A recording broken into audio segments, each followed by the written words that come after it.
Hi, I want to show you the comment feature in Google Docs.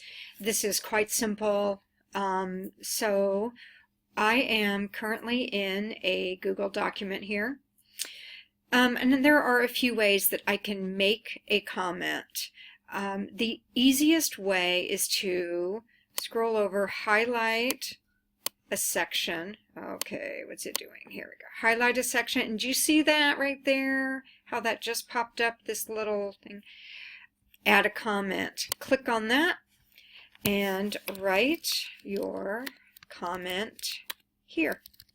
Now, the only odd thing possibly is that you actually have to click comment. If you try to leave the document and they have not been clicked, it will ask you, oh, you have comments that haven't been made, but there we are. Now,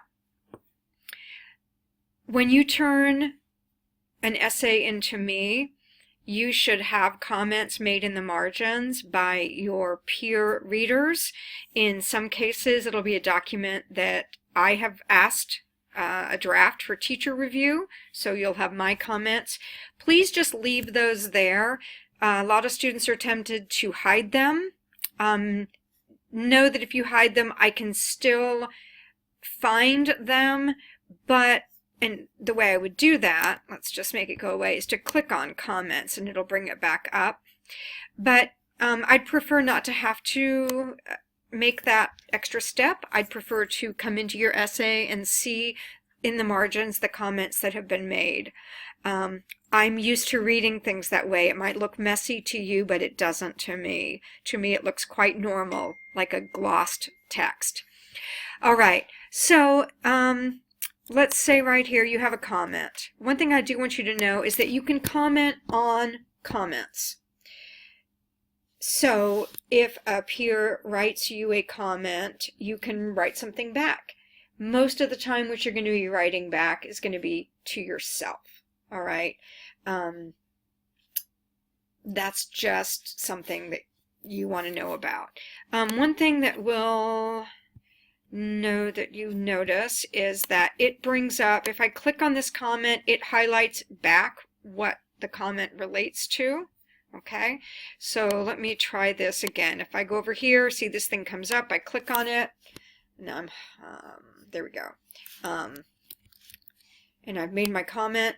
So I'm scrolling through and I see maybe I'll see a bunch of comments. Maybe two people have read and I can't tell like what they're talking about. They're saying, can you give me an example? And as the writer, you wonder, an example of what?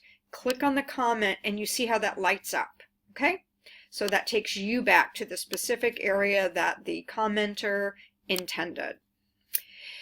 So that's the comment feature that you will be using as you do peer readings. It's actually, when you get used to it, it's actually a lot of fun.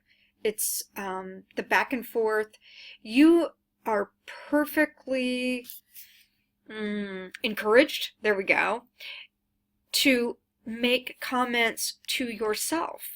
So if you have a paragraph and you are just not sure about that, maybe you could even highlight a whole paragraph and you can say to yourself, it'll say your name, double check this with the source. For example, you may have gone and you're summarizing something, you're quoting it, and at the moment you don't have it right in front of you. And you want to double check that you're accurately paraphrasing or accurately summarizing the source, then you can make a note for yourself. Okay, so I hope that you will become increasingly comfortable with this pretty fun feature in Google Drive. It is one of the more useful tools that you have there. Okay,